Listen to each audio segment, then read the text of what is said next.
Hey everybody, this is the Sliders Review. I'm here today to talk to you about His Dark Material Season 3 episodes 3 and 4. So I decided to combine these two episodes only because episode 4 really doesn't do much. It's very heavy dialogue and not really much goes on.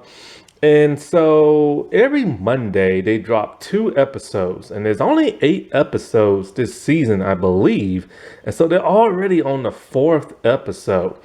I'm not sure how they showed it like in the other seasons, because when I watched it on the app, the seasons had already passed and gone and stuff. So I don't know if it's something they've always done or something new. If so, they're really trying to burn through this season very quickly. Which, at least they was able to get their final season and end it the way they wanted to end it, because geez, man, like David Zaslav is still acting shows. Like there's this one show that literally got canceled. Like it been renewed for a second season, right? And it got canceled after it got renewed, and they were literally almost finished filming the second season. They only had like a little bit more like production stuff to do and ready to put it out whenever the season's gonna drop. And now they can't because the show's been canceled. It's like, what is this man doing? And then they also dropped two other shows off their app, like I don't like the Nevers and something else. And it's just like, what are they doing? So like when it comes to this show, like geez man, you probably should watch it while it's still there, because don't tell what that man gonna do. But this is an HBO show, but it's shown on the actual HBO Max app. Now a day before they show it in America, they show it in Britain and stuff. And I think they show it maybe on the BCC or BBC or whatever it's called over there. But over here, like I said before, it's HBO Max. And so like episode 3, man, that was a good episode. And I mean a good, powerful episode. It's crazy how much these two kids have grown, man. Cause like Daphne King, like she was so short. Like the first season, and she's like, well, she's still short now, but she's like tall short, if you know what I mean. And the dude who plays Will, man, he's like a tree. Like they've grown so much and stuff. It's like so crazy. And so I'm really, really, really hoping something really big and impactful can happen in these last 4 episodes. Because so far it's just been very heavy dialogue. It's more interesting in season 2, only because season 2 dealt with, like I said before, the R world and stuff. And our world is very boring. And so my real only main concern about season 3, my only complaint really, is when they go to other worlds, they're not very much different from like every other world they visit. Like they keep visiting like that one world where like the general and the army people are at, but it looks kind of like Lyra's world when you're out in the jungle area and stuff. And it's just kind of like every world just kind of looks the same. And the same type of people, they just dress like slightly different. Now there is one weird looking animal we get to see when Mary like is traveling. I still don't know how Mary is traveling between worlds. I don't know what Mary is really doing. She only interacted so far with those two military women, and she keeps playing with these sticks. They don't explain what these sticks are. I wish they would, because I'm so confused. And where is the amber spyglass at? Like, are the sticks supposed to take the representation of that or something? Like, I don't know. Like, where the heck is this crap? Like, what is it? Like, I don't get it. And I don't want to read Wikipedia to figure out what it is. I want to, see it on the show and be told what it is on the show. So they need to hurry up and explain that with Mary, because I don't know what the world... I don't even know what Mary's purpose is. I really don't. I honest to God, really don't. And, I am a little worried because I think it was this show. The showrunners all like, they wish they could have had more seasons to fully tell more like of the characters and all this other crap. I'm like, oh no, please say you didn't rush this season, because they only had like 8 episodes. This is the last, and I'm hoping the last book isn't like that long where they aren't able to tell like everything and just had the rest stuff. That's gonna be irritating. Then it's gonna be like the golden compass. Like seriously, how did Lyra in the Golden Compass figure out the Gobblers is run by Mrs. Coulter just by reading the name or something? And she just saw like a word that started with a G-O-B, and it's just like, oh, Gobbler. But she's forgetting the other B-L-E-R and stuff. So how did she figure that out? And how did she even know Billy Costa and Roger were even missing just because their names were like on the list and everything? Because she had no idea they was even missing throughout the entire movie until then. And that movie was so rushed. Anyways, in this episode, very powerful episode, very, very, very, very powerful episode. We get Lord Asriel, and he has taken Mrs. Coulter prisoner. And so, like, the witch, I don't know her name. It's the Black Witch, the Queen. I think her and Asriel used to clickety clap back in the day and everything like that. And she hates Marissa and everything because Marissa has done a lot of bad stuff, especially to that of the witches. And she wants her dead. But Asriel doesn't want to do that because he feels as though Coulter is keeping secrets from him. But he doesn't know what, and he wants to know. And so, like, it's weird seeing her in like a cell box type thing, you know, tied up in the chair and all this other stuff. So the council has to, you know, pass judgment on her. So she sees this like a trial, and she's always like she is, so snooty and rude to everybody and smug. So the council is Lord Asriel, that one general dude, the witch queen, and one of those little fairy bug type people. I don't know if they fairies, but she calls them insects. But they don't look like insects. They just look like fairies with mechanical wings on their back, or tiny people or something like that. One's a man and one's a woman. The woman is with Will and Lyra. Asriel has sent her to like spy on them and stuff, while the male is like, you know, here with the council and stuff. And so they tell, the witch lady, she tells like, Coulter, like, you know, you have literally exterminated most of my people, you and the magisterium, because, you know, it was Miss Coulter that organized the magisterium to attack the witches, to kill and murder them and torture them and like everything. And let's not forget that one of them died because of that weird Spectre thing in season 2 because of Miss Coulter. This whole Spectre thing, seriously, are the Spectres even gonna appear in season 3? And if not, what was really well, I know what the point of season 2 and having them in there was, because that land they was in, and you know how they're attracted to dust and the knife and stuff like that.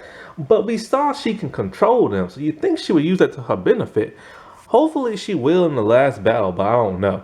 They need to explain why Mrs. Coulter is so mentally powerful the way she is and everything. Because I don't even think in the books they say they've ever explained. And so, like, you know, she pleads her case about how, yeah, she's done terrible things, and how she works for the magisterium, and how she has all these people murdered, and how she tortured and killed little kids, and, you know, and ripped their demons from them, and created the device that does that, the same device that Lord Asriel is now using to go to different dimensions and also torture angels and stuff. And, you know, she says, you know, all this has changed now because she just wants to be with her daughter, and she loves her daughter, and she wants to protect her daughter, and all this and that.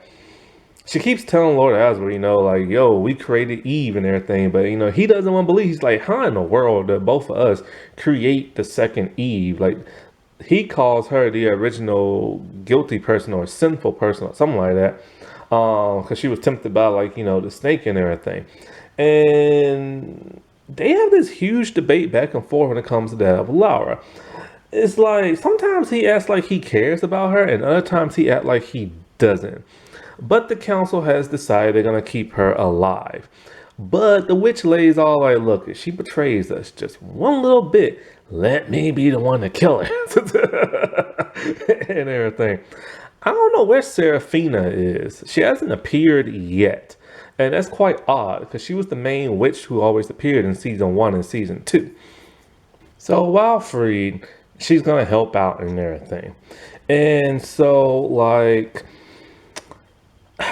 she gets a little too familiar, you know, like she's looking at the plans and all this other stuff, things she ain't supposed to be looking at.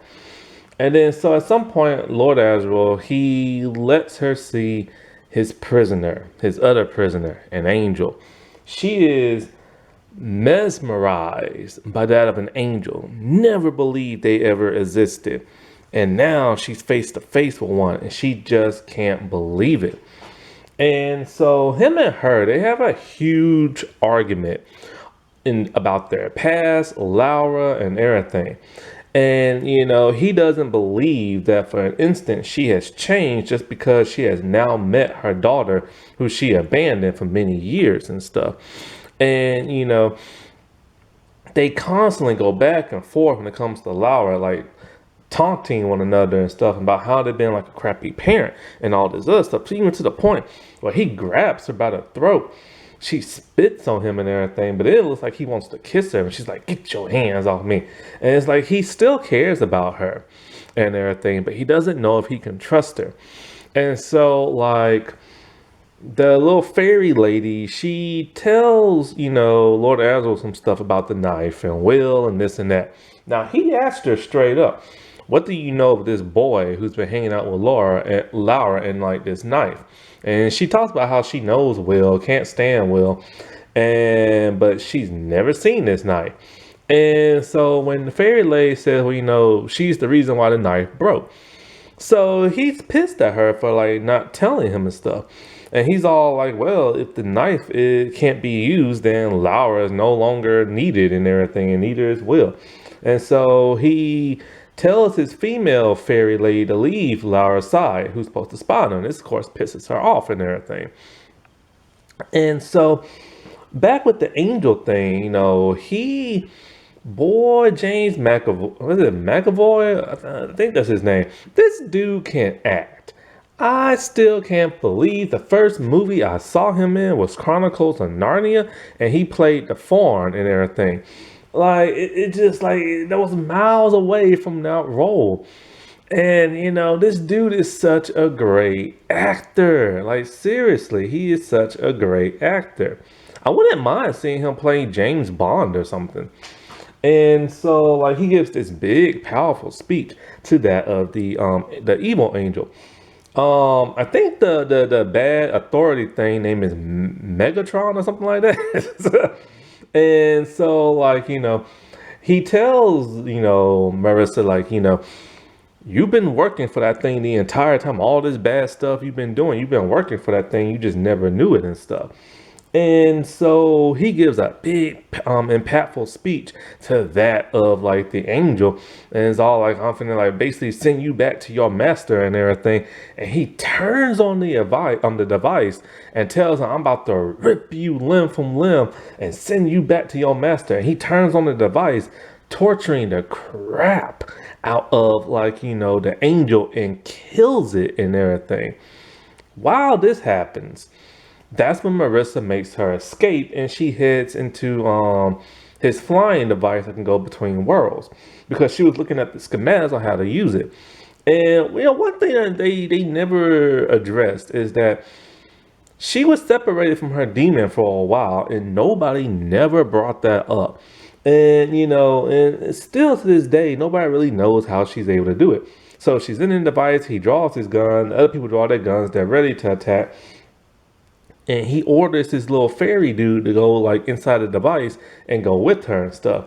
So she uses it. Like, she's like a quick learner. And since the whole device is mental like power. And so since she's really good at that, she's able to now go back home and everything. And so the general dude's a little pissed, all like, what are you two planning? Because you literally let her escape. But then, you know, he sent the spy and everything. And so, like, he's not too worried about that because he knows she's going to do all she can to like protect Lyra and stuff. And so then we get to Lyra now. Lyra is feeling kind of distraught, and she wakes up before Will, but then she just wants to be by herself with Pan. Now, it's kind of interesting because she's looking at Will, and Pan's all like, what are you looking at? And she's like, nothing. But the only part of Will we see is his lower extremities and everything. That's the only part we see from like the camera angle and everything. Because all we see is her feet. We see Pan, and Pan is talking to her. But when we hear her talk, we just see her feet. And of course, the only angle of Will we see is his lower region. So she is staring pretty hard and everything. There is so much sexual tension between these two, those two, and Mrs. Coulter and Lord Asriel in this entire episode, because Lyra and that of Will are growing up and they're falling in love with each other. Their bond is becoming stronger and stronger as time passes, as they're with each other. They're teenagers, they're in heat, and dust is all around them. And so, they have a chat about the knife, and the little fairy lady reveals she's been spying on them. They lie a little bit about the whole knife because they have to buy some time about what the world they're going to do. Now, they're in a different dimension. One where it's like a big open plain, flat plains, sand and stuff like that. There seems to be no life around. Oops, I knocked my camera over. There seems to be no life around of anything like that. And the portal is still open to the other world with the deaf girl because they can't use the knife no more. And so what is it? They start talking about like the knife and how it broke. And he tells her, your mom distracted me. And I started thinking about my own mom and everything. And he tells Lyra how he met his dad and everything. And his dad instructions for him to get the knife to that of Lord Asriel. Of course, Lyra does not want that. She does not want nothing to do with her father. She has not seen her father since season 1 when he killed Roger. So she has all the reasons to hate that man and stuff. And she is very adamant to Will and telling him, you cannot give that knife to my father. He is evil and selfish and blah, blah, blah, blah, blah.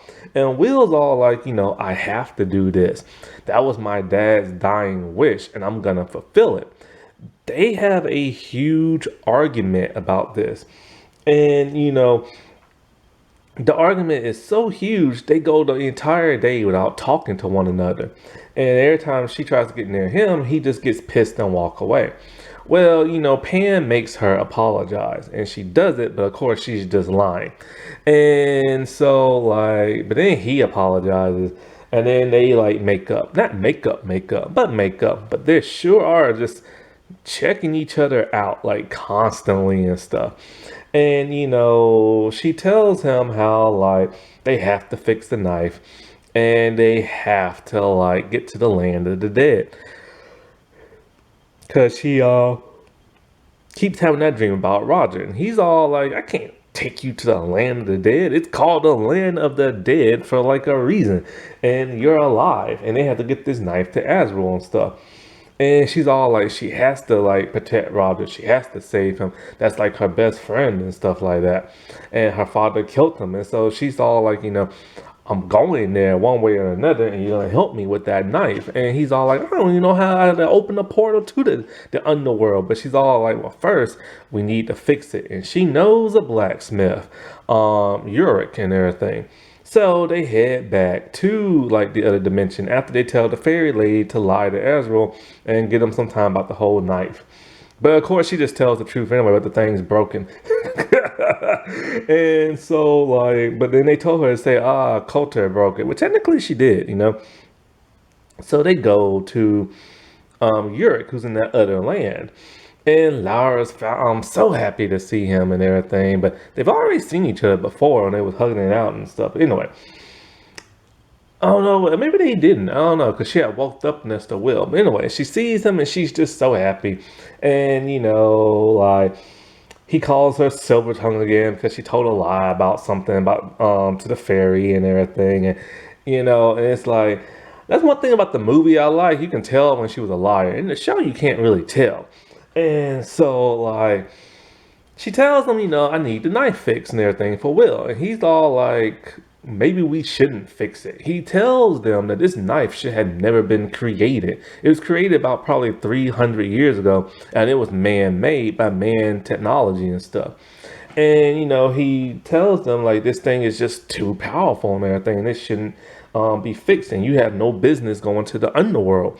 And so after a whole bunch of pleading and everything, and a little bit of an this argument, he finally does it. But he needs Will's help. He sets the fire, and he puts the knife in like the little rock thing, like a rock sheet plate type thing, and puts it on the fire, and tells Will that he must focus on the knife and focus on like putting it whole with his mind, because since he is the bear, and it's a hard task for Will to do. His mind is still distracted from what Lyra's mom told him and everything. And so he's having all these images just floating around in his head. His dad, his mom, and then that of Miss Coulter. And when he sees that, it breaks even more. And so Yorick tells him, you must focus as hard as you can. And so it's a really intense moment and everything. Like, he's just struggling to put it back together.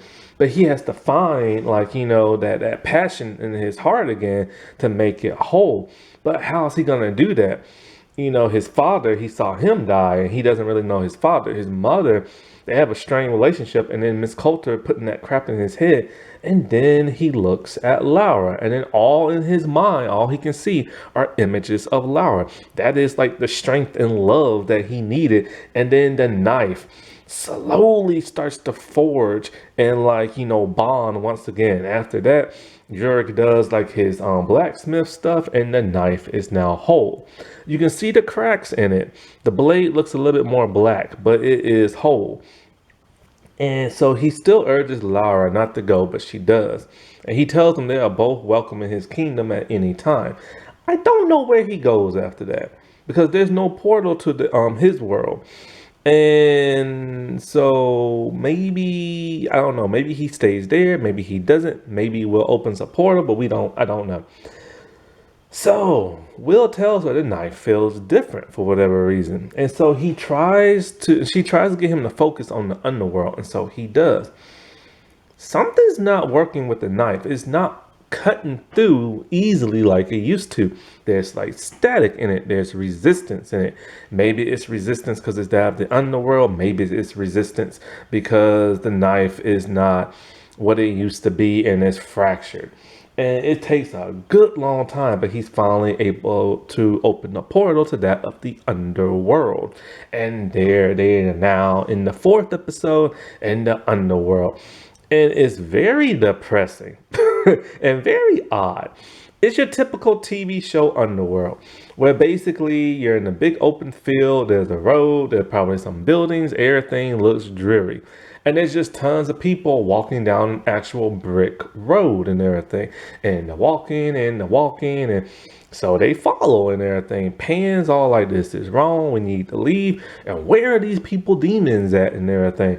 Pan is starting to realize that when you die, your demon literally dies and everything, and it's not there in the underworld with you.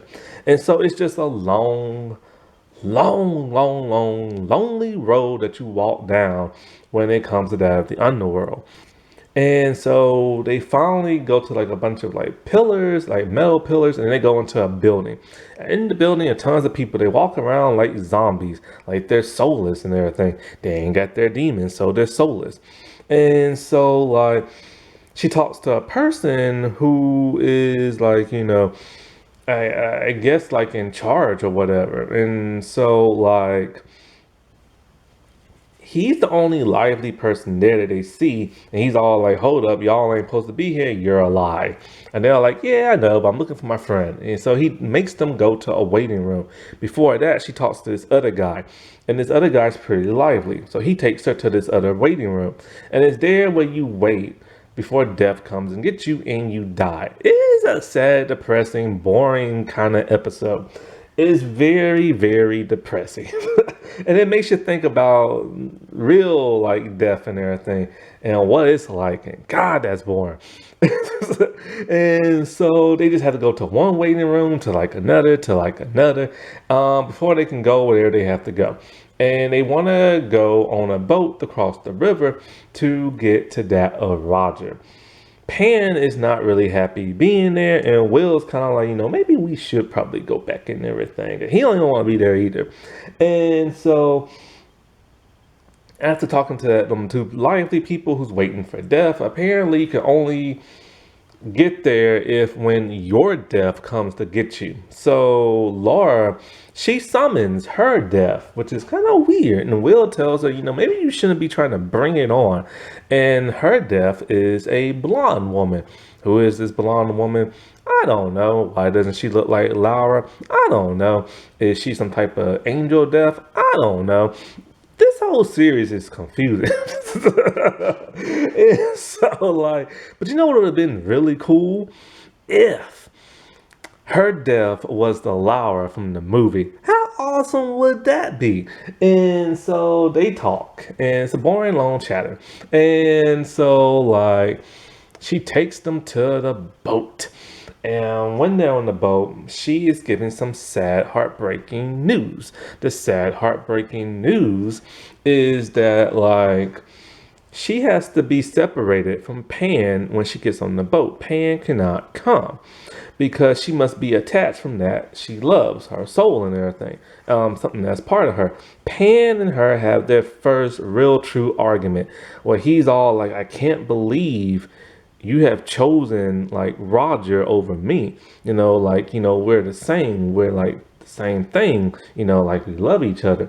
And she's all like, she has to do this. And she keeps telling him, like, I'll find you, like, I'll come back for you. But they literally keep telling her, once you pass the river, you're dead. And you can't come back to the land of the living. And so she still wants to go for Roger. Because she's all like, I never got to tell him goodbye. And it's all her fault that, from her family's fault that he is the way he is and stuff in the underworld.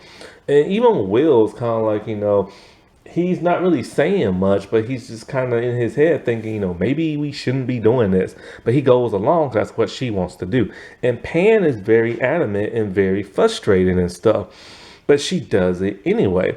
And the boat keeper dude, he tells them like, this is just the rules. He can't like change them. He's like, he shows them water and he lets it fall from his hand. And he's like, look, I can't make the water rise up into the air. That's just not how the rules are. And you have to obey that and everything. So she hops on the boat with Will and they ride off. And Pan is just sad and kind of like crying in an animal kind of way. And he's just looking at them as they're drifting further, further, and further away. And then it finally hits Lyra.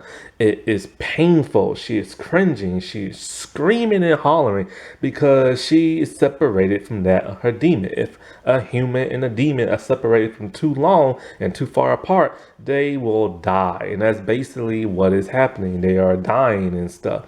And she is in agony. And Will is there trying to hold her and comfort her as best as he can. And you have to stop and think about, was it really worth it and everything just to see her dead friend? You know what I'm saying? And so she is just being ripped, like torn, like to shreds inside in agony. And it's a painful scene to watch and everything. And, that's how the episode ends. But I didn't get to the rest of the episode with Mrs. Coulter and the Magisterium. The Magisterium has brought back a guest from season 1, Mrs. Cooper, or Dr. Cooper, I should say. She's the one who ran the experiments on the kids. She's alive, but she has like burn marks on her side of her face and her neck. And the Magisterium, the president, Father Cardinal dude, he wants her to recreate the experiment, but put it in the form of a weapon. And he's going to use it to kill Lyra. So basically what she did was create a bomb out of like the material and the experiment that she used to cut the demon from like the human. And they have to tailor it to seek out Lyra, no matter what dimension she's in. And they need a lock of her hair. Well, here comes Mrs. Coulter, delivering to them what they need and doesn't even know it. She's trying to work her magic and smooth them and everything, trying to make a deal. And she does make a deal only for him to betray her. So the little spy fairy thing helps her and is all like, Father, I think it's Garcia, I think. he's all like, he keeps going in a special room and blah, blah, blah, blah, blah, and stuff like that. And so, she goes in there, and that's when she sees Mrs. Cooper, and she realizes that they're making a bomb, and so they need a lock of Lyra's hair, which Mrs. Coulter has in her necklace, and they get it. And so now the bomb is tailored to find Lyra no matter where she's at, and when it's detonated, boom, she will be killed and everything. Mrs. Coulter thinks she's one step ahead by burning that of her hair. But she has more in the locket. Why didn't you burn that? Hey, who knows? Oh, no, they have the locket. That's why. I keep hitting the camera. So, in a way, they capture her. And she's a little upset that they went back on the deal. But they're bad guys. What do you expect? And so, she can't even get back to the device that get back to Lord Asriel or no other place. And so they're going to use now the bomb to kill Lyra and everything. They don't want Lyra to live because they don't want Eve to be tempted by the serpent and everything. And so, this dude will literally do whatever it takes to kill that little girl. And she messed up, Miss Coulter did, by going back to the Magisterium. Why in the world would she ever go back there? Now, she did go there to kill them before they killed Lyra, but she screwed up and everything.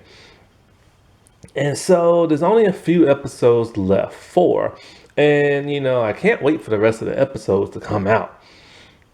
But, so far this season is pretty interesting. It's really intense. And I'm very curious to know how it's going to end. And how it better be a big battle. It has to be. Because, I don't know. It's just something about season 1 felt so magical, so different. And season 2, while good, it was just kind of lackluster because it was in our world and stuff. And now it's just kind of like, all this cool, intense stuff is happening.